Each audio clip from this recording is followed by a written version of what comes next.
Welcome back to the Golfi Real Estate Show. I'm your host, Steph Vivier, and the one and only Rob Golfi with REMAX, the Golfi team, with us today, getting into the beginning of this year when it comes to real estate. One of the stories we've talked about actually a couple of times on the show already is the wildfires in Los Angeles. And, you know, you just really can't look away when you start to look at the maps and all of the destruction that's happened and all of the people that have lost their homes.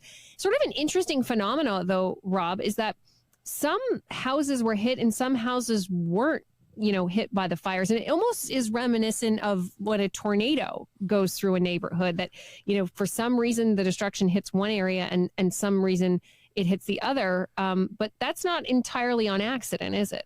No, you know what? And some people are thinking it's the material in the house. There's no way the fire that is blazing through California that a house can be, was excused or not catch. It's just the way the winds are going. And I mean, they show a picture online and they're showing all the houses around it are burnt, and it's the only house in the neighborhood that just kind of scathed the brutal fire. And I just it is ironic, but and they were mentioning there's certain materials that you can build a house that will prevent fires, but I think it just prevents from fires maybe starting. But when you get a forest fire happening, I think it doesn't matter if you're like what the house is built.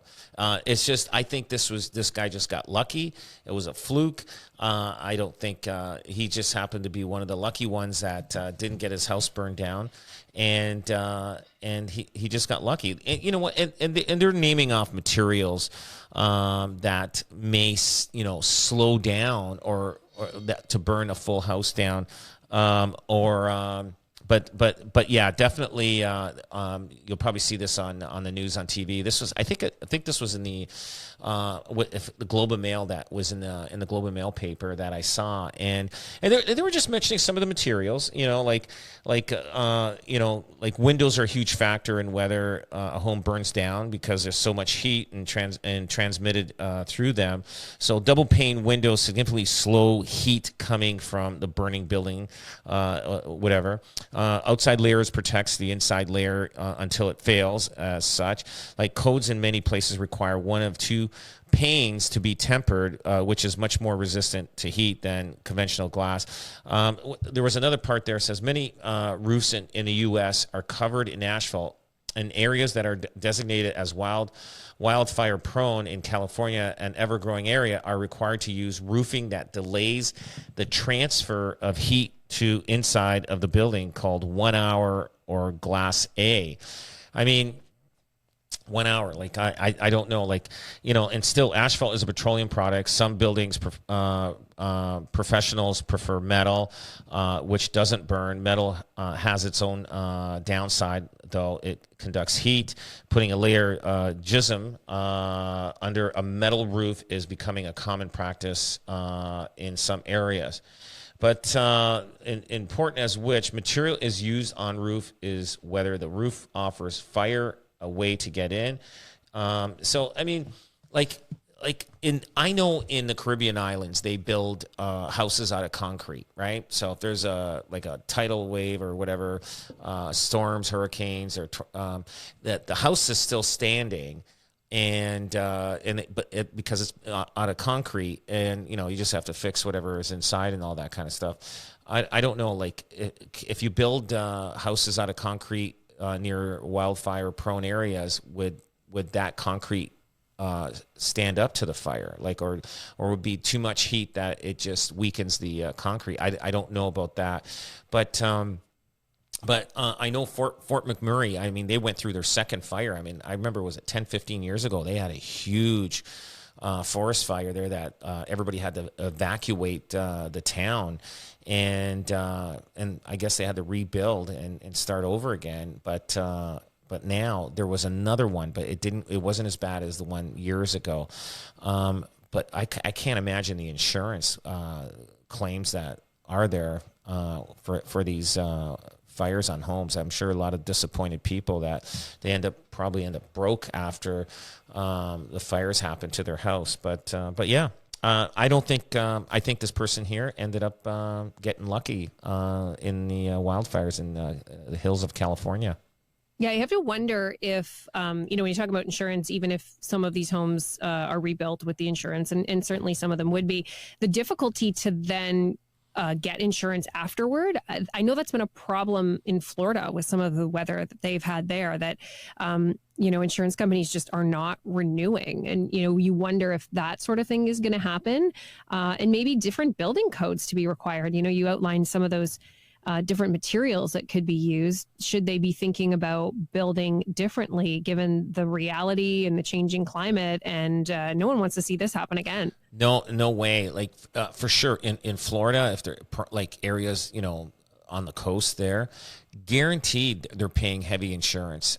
Same thing in what do you call it? San Francisco for earthquake insurance. It's very expensive, and if you don't have the money, like you are praying every time there's a tremor, like it's not going to be so bad that it'll bring your house down to rubble. And like I said a few weeks ago, we have a guy that has a house in Fort Erie, and the river is across the street.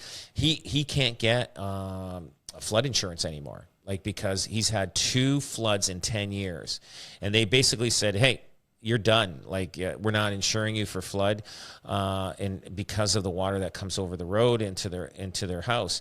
So the next time he's got a flood in his basement, it's on him. He's going to have to pay for it. It's not insurance companies aren't covering it, and they know insurance companies.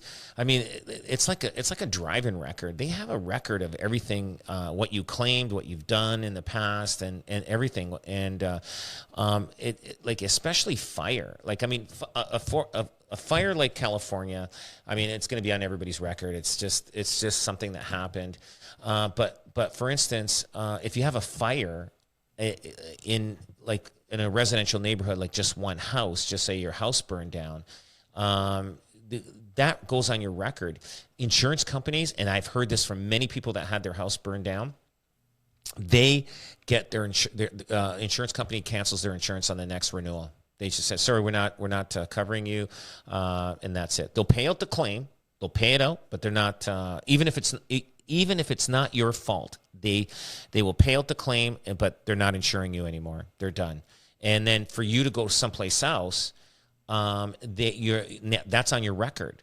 And now, how do you now the insurance company is going to charge you more money, and that's sad. I mean, you pay insurance for yourself to make sure that you're insured for something that dramatic happens to your house, and then they penalize you because you're collecting. And I think the government should get involved and say they shouldn't do that. That's the reason why we pay for insurance, and it's just the way it goes. And I'm surprised nobody's stopped that from happening, because I know people have been canceled. And if you have a fire, now I had a fire on one of my properties, and my tenant had tenant insurance. It was his fault, so my insurance company went after his insurance company, and his insurance company paid out.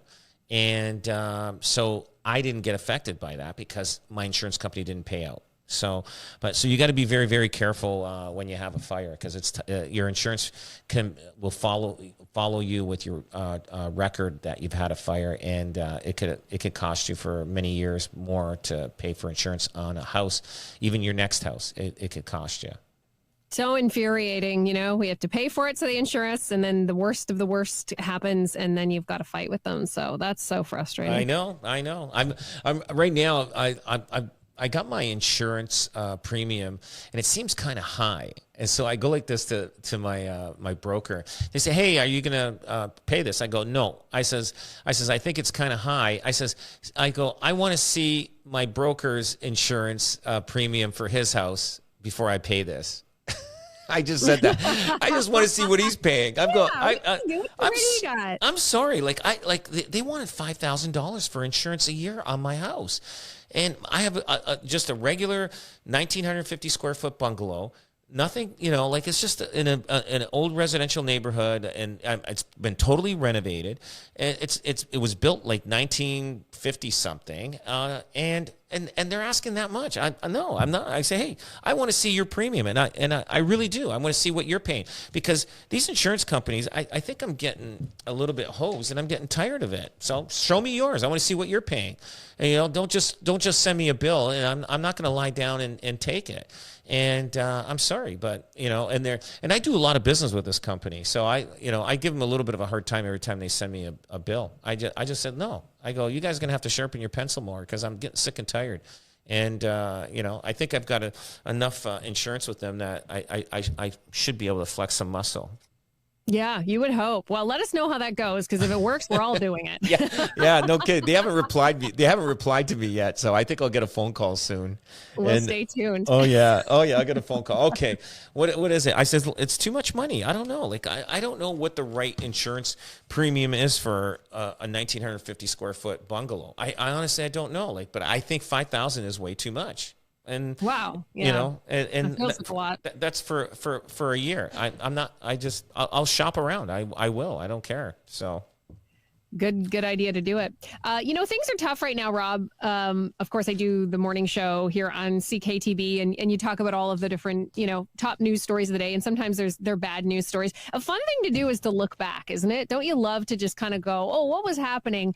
And an old real estate folder reveals a treasure trove of memories from the 1990s. I don't know. Were you in real estate in the 90s? I can't remember. I was buying and selling real estate, but I wasn't a realtor in the 90s. But I knew the market very well. I knew what was happening, because the 90s were tough years. They were tough years. And 1990, and I'm reading this article.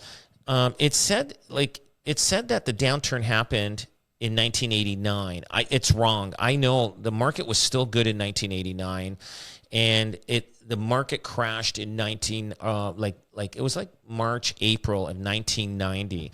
Now, what they're saying, the comparison of today's market versus 1990s, it says the 1990s housing downturn lasted until 2014, which I think is wrong. It didn't last at 2014. The market started climbing slowly when we hit the 2000s, 2001, not 2014. That's way too long. That's from 1990 to 2014. What's that? 14 years? Is it? No, it's more than that. It's 24 years. 14 years. That's no way. I think he's wrong on that. So, I know the 90s, the whole 90s decade.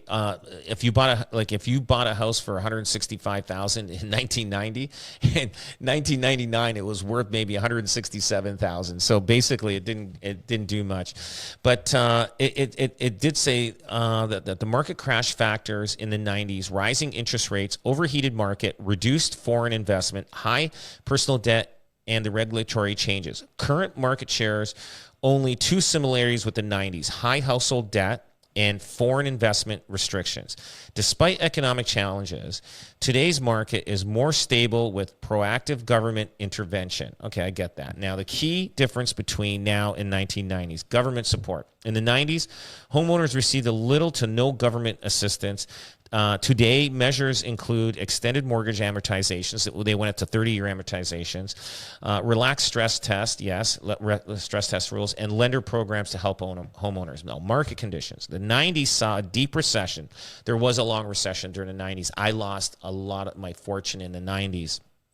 And whereas today the economy is slow but stable. Immigration is a major factor today, with over 3.2 million new residents since 2020. Insane. That's insane. Driving the housing demand up. Now, current market trends. The real estate market overheated from 2019 to 2022. Yes, there was no doubt about that. Followed by a cooling period. Since spring 2022, the market has moved into a balanced state with stable mortgage rates. Homeowners are taking advantage of the recent interest rate cuts and forecasted reductions. Pent-up demand for immigrants and first-time buyers is expected to boost sales in 2025. It will pick up sales, there's no doubt about it, with the interest rates lowering, but not at the level that I think most realtors are expecting. I know we're cutting short for time. I can finish this off after the break if that's what you'd like me to do. Yeah, sure. Let's do that. We'll hold over on that and continue to learn lessons from the past about what we should know about today. You're listening to the Golfi Real Estate Show here on News Talk 610 CKTV. Our guest is Rob Golfi with the REMAX Golfi team. Give them a call at 905-641-0308. Back with more with Rob right after this.